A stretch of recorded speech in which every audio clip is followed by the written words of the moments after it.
चष्मा खरेदी करा लोनवर। स्पेक्ट्रोमार्ट ऑप्टिकल्सची धमाकेदार ऑफर। सिंधुदुर्गात प्रथम चष्मा लोनवर खरेदी करण्याची सुविधा। Spectromart opticals, sunrise tower, Mahadik compound, Naradwe फाटा, कणकवली। गोगटे सांस्कृतिक भवन, आपला बाजार समोर, Damsande, Devgad road. Mobile 841201 9084 96 73 73 64 59। Bajaj finance, अटी आणि शर्ती लागू। फेस्टिवल ऑफर, चष्मा फक्त 599 रुपये पासून पुढे, गॉगल 199 रुपये पासून पुढे। अनुभवी नेत्र चिकित्सक, प्रोग्रेसिव्ह लेन्स, मुलांच्या ऑनलाईन अभ्यासासाठी ब्ल्यू ब्लॉक लेन्सेस आणि सोल्युशन्स। विक्रीनंतर चष्म्याचे रिपेरिंग आणि मेंटेनन्स मोफत। आमच्या सर्व्हिस शाखा सावंतवाडी, मालवण, वैभववाडी, बांदा, शिरोडा, आरोंदा।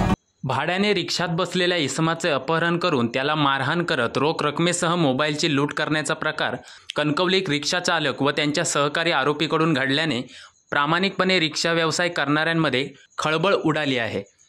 या गुन्ह्याचा तपास पीआय अमित यादव यांच्या मार्गदर्शनाखाली पीएसआय अनिल हाडळ, राजेंद्र गाडेकर, शरद देठे, वाहतूक पोलीस हवालदार विनोद चव्हाण यांच्यासह पोलीस कर्मचाऱ्यांनी केला। कणकवली पोलीस ठाण्यात धीरेंद्र कुमार श्रीकांत यादव राहणार उत्तर प्रदेश याने दिलेल्या फिर्यादीनुसार धीरेंद्र कुमार 25 डिसेंबर 2023 रोजी रात्री 9:30 वाजता मोटारसायकलने कणकवलीत आला होता। कणकवली शहरातील पटवर्धन चौकात त्याने रेल्वे स्टेशन जवळील समर्थनगरकडे जाण्यासाठी रिक्षा क्रमांक MH07 AH 2949 मध्ये बसला। त्यानंतर रिक्षा चालक अल्ताफ अत्तर व सहकारी आरोपी सुहास घोगळे यांनी धीरेंद्र कुमार याला मारहाण करून त्याला गोव्याच्या दिशेने घेऊन गेले। गोवा बॉर्डरपर्यंत नेऊन पुन्हा दुसऱ्या दिवशी कुडाळात आणले व त्याच्याकडे ATM कार्ड घेत पासवर्ड घेऊन 18,000 रुपये ATM मधून काढून घेतले। धीरेंद्र कुमारचा 20,000चा मोबाईल हिसकावून घेत त्याला कुडाळ ST बस स्टँड येथे सोडून दिले। त्यानंतर धीरेंद्र कुमार याने कणकवली पोलीस ठाण्यात फिर्याद दिली।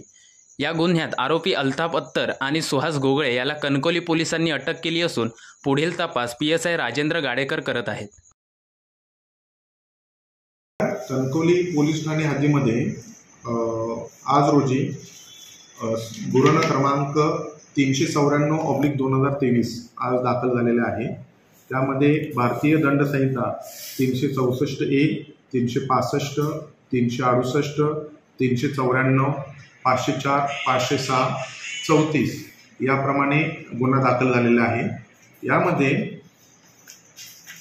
उत्तर प्रदेशमधील परप्रांतीय जो की लादी बनवण्याचं काम करत होता, त्याला 2 रिक्षा चालक यांनी रिक्षामध्ये बसवून त्याच्याकडून त्याला मारहाण करून त्याच्याकडून त्याचा मोबाईल आणि त्याच्या ATM मधून रोख 18,000 रुपये काढून एकूण 38,000 रुपयेची रॉबरी केलेली आहे।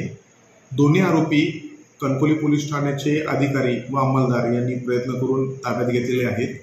पुढील कायदेशीर कारवाई सुरू आहे।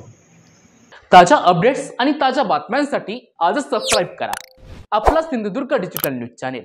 लाईक करा, शेअर करा, कमेंट करा आणि महत्त्वाचं म्हणजे बेल आयकॉनला क्लिक करायला विसरू नका।